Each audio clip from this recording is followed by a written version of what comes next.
Hey everybody, been working hard and hardly working. Ran out of pea gravel, so what I did was above the rodent mesh I put weed barrier, which truthfully now I wish I had have done in the entire dome, but that's okay, live and learn. And I started putting pea gravel. I ran out, so I'll go get some more next week in between all the beds, so it's gonna look so polished and finished when it's done. And then I'll also put some rubber tiles down so that it's really easy to stand on.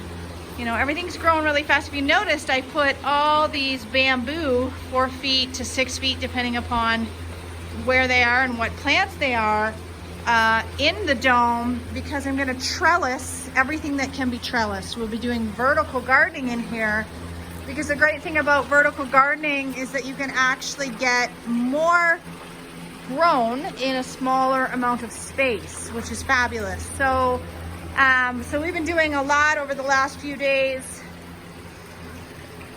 Look at how well our lettuce is growing.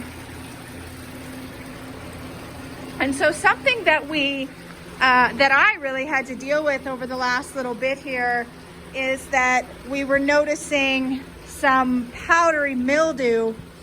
At least I was noticing them on the plants, and so they were really bad on the bush beans. And if you notice, the plants look great now. There's no powdery mildew on those. All the powdery mildew on the sugar snap peas is gone as well.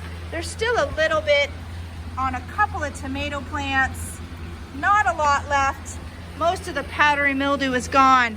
But how I actually dealt with that for anyone who has mildew issues is I used hydrogen peroxide. Equal parts hydrogen peroxide, and it's amazing how much that the hydrogen peroxide just completely took care. And the powdery mildew was spreading, especially in, you know, the beans, the bush beans, and the sugar snap peas and the cucumbers.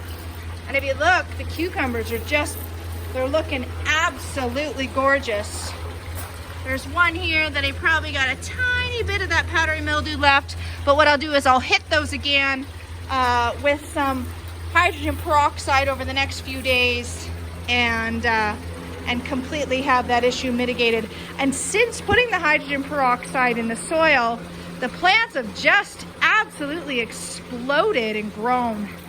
And so they're so happy. These are my tomatoes and my cucumbers. And I've got a bit of an herb garden going here. I'm still short on some because I'm missing parsley, and I ran out of my basil seeds. So I got to get on planting some of those. But this is going to be my little herb garden.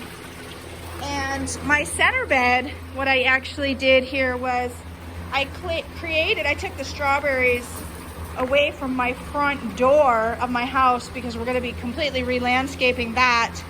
And I made like a little strawberry patch here, and then you'll see this one over in the little corner over on yonder there.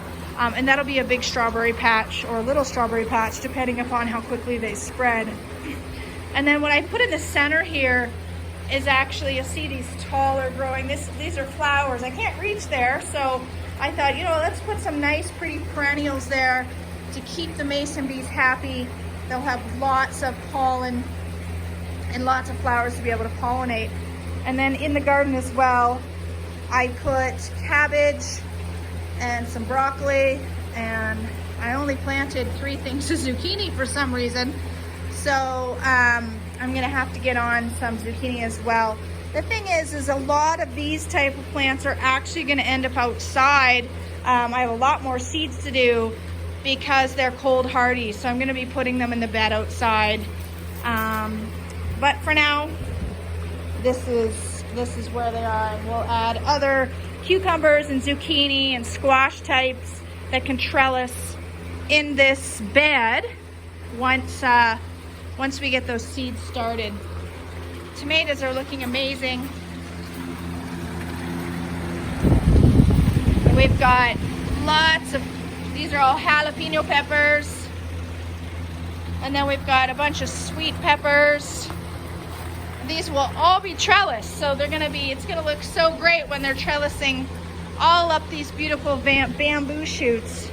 And then I did a little bit here because it's so windy. You can hear there's a fan right here.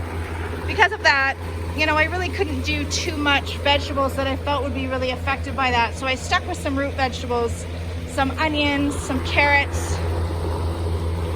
I know there's not a lot in there right now because I'll also be putting some outside. So these are just kind of more my personal stash, and a ginger. So we're really we're getting there. You know, we were dealing with some powdery mildew, in which we've really fixed over the last few days. Like I said, I'll hit the powdery mildew one more time with some hydrogen peroxide, and we'll notice that all those little areas that are still a bit mildewy will completely go away. But you know, geez, I hit these about 3-4 days ago, these bush beans. They didn't have any buds on them then, and look at them now. They're just budding. There's so many buds on there. They're getting ready to flower. It's just incredible what hydrogen peroxide can do for your garden. So have a great day. We'll be doing more updates as we go along, and talking about the things we're going to be using on our plants to create more nutrient density over the next few days.